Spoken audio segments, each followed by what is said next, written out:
আপনি সারাদিন বাইরে ছিলেন, আমার একা একা কেমন যেন লাগতেছিল। পুরুষ মানুষ তো বাইরে থাকতেই হবে, এটা আমরা অভ্যেস করতে হবে। জি। আচ্ছা, আমাদের বাসায় রান্না বান্না কেমন লাগতেছে আপনার?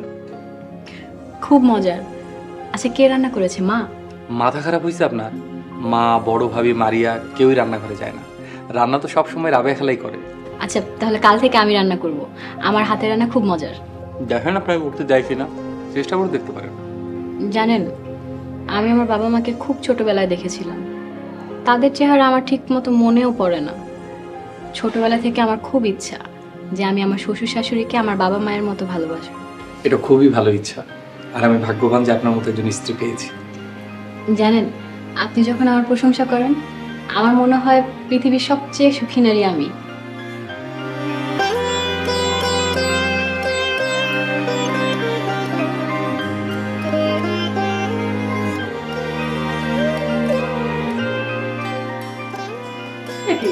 আপনি রান্না করে কি করেন?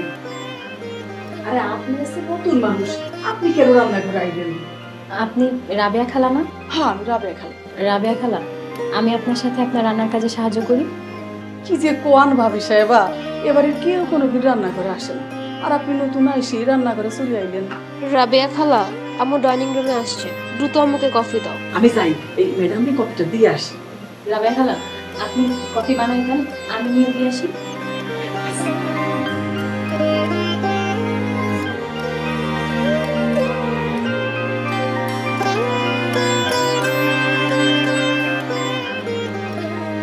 মা, আপনার কফি। এই মেয়ে, তুমি এখানে কি করছো? রাবেয়া, রাবেয়া! জি ম্যাডাম। এই, তুই যাকে তাকে দিয়ে আমার কফি পাঠাবি? তাহলে তোকে আমি এত টাকা বেতন দিয়ে রেখেছি কেন? ম্যাডাম, আমার ভুল হয়ে গেছে ম্যাডাম। আর কখনো যদি এরকম ভুল হয় তাহলে তোর চাকরি থাকবে না, কথাটা যেন মনে থাকে। জি ম্যাডাম। এই মেয়ে, তোমাকে না বলেছিলাম সকালবেলার জন্য তোমাকে আমি না দেখি? মা, আমি কোথায় যাব? এই মেয়ে, তুমি আমাকে মা মা ডাকছো কেন? রাবেয়া, তুই ওকে আমার এখান থেকে নিয়ে যা। যান, আপনি রুমে যান। রাবেয়া, আমার কেমন অস্থির লাগতেছে। আমার প্রেশারের ওষুধটা নিয়ে তো।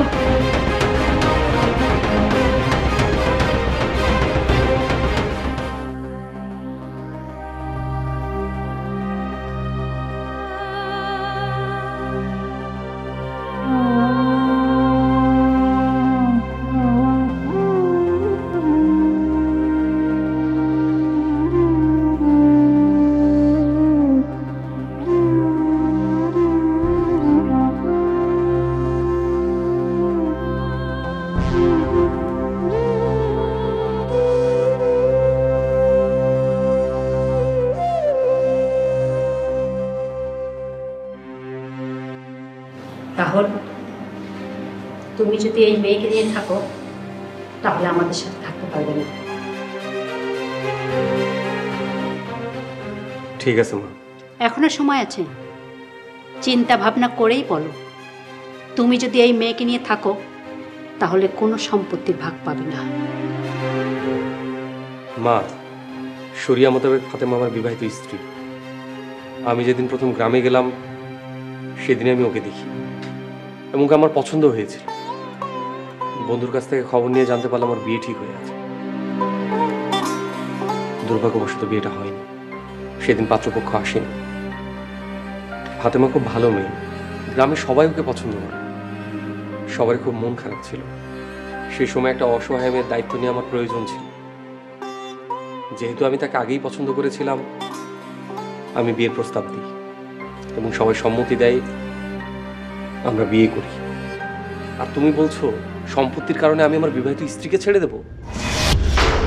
ঠিক আছে, তাহলে কাল সকালে তোমরা এই বাড়ি ছেড়ে চলে যাবে।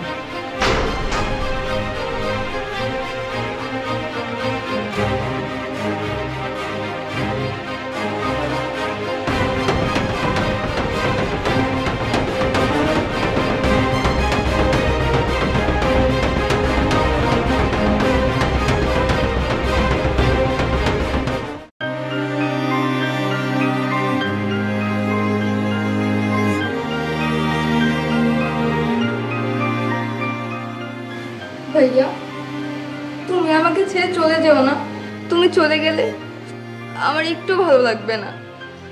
কান্দিস না বোন, এই বাড়িতে আমার আর থাকা হবে না। মার দিকে খেয়াল রাখিস, আর তুই আসলে আমাকে জানাস। ভাইয়া ও পরের মাসে এসে আমাকে কানাডাতে নিয়ে যাবে, তুমি আসবে তো ভাইয়া? জানি না, ভালো থাকিস।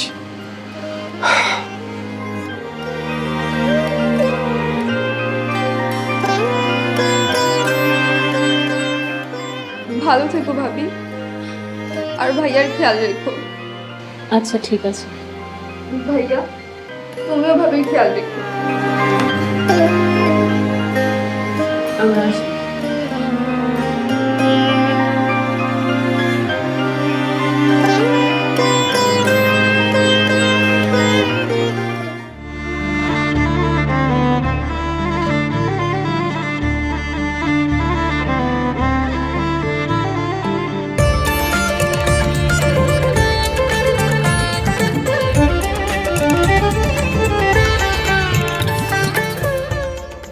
আসছো?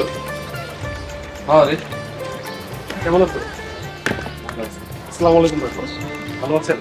ওয়ালাইকুম আসসালাম ভাই, ভালো আছি। কোনো সমস্যা নেই তো? আরে না, কোনো সমস্যা নেই, আমি থাকতে আবার কিসের সমস্যা? আচ্ছা এই যে বাসার চাবিটা নেই, শোন এই বাসায় 7 মাস থাকতে পারবি, 7 মাস পর তোদের নিজেদের মতো করে আরেকটা বাসা খুঁজে নিতে হবে। সমস্যা নেই বন্ধু, থ্যাংক ইউ সো মাচ। আর 7 মাস আমাদের জন্য অনেক। আচ্ছা শোন, এই বাসায় যত জিনিসপত্র আছে সব নিজেদের মতো করে ব্যবহার করতে পারবি, আর মাস শেষে ভাড়াটা দারোয়ানকে বুঝিয়ে দিবি, ঠিক আছে? ঠিক আছে। আচ্ছা তাহলে তুই 3 তলায় যা, লিফটের C1। ঠিক আছে, থ্যাংক ইউ।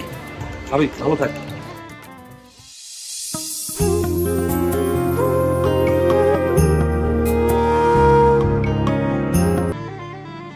আসসালামু আলাইকুম। ওয়ালাইকুম আসসালাম। বাজার থেকে এগুলো কি নিয়ে আসছিলাম? এর কিছু ফল আছে আর দই আছে, যাও তো বাড়িতে করে নিয়ে এসো, আমরা দুজনে একসাথে। আচ্ছা আপনি একটু বসেন, আমি নিয়ে আসছি।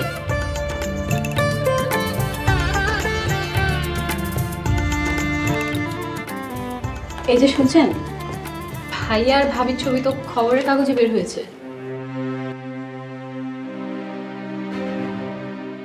দুর্নীতির দায়ে দম্পতি গ্রেপ্তার। ফাতেমা, ভাইয়ার ভাবিকে তো পুলিশ ধরে নিয়ে গেছে। কি বলছেন? তাহলে মা কেমন আছে? মা কোথায়? এই পত্রিকা তো 2 মাস আগে, তুমি এটা কোথায় পেয়েছো? আপনি যে দই নিয়ে আসলেন, ওই দইটাই খবরের কাগজ দিয়ে মোড়ানো ছিল।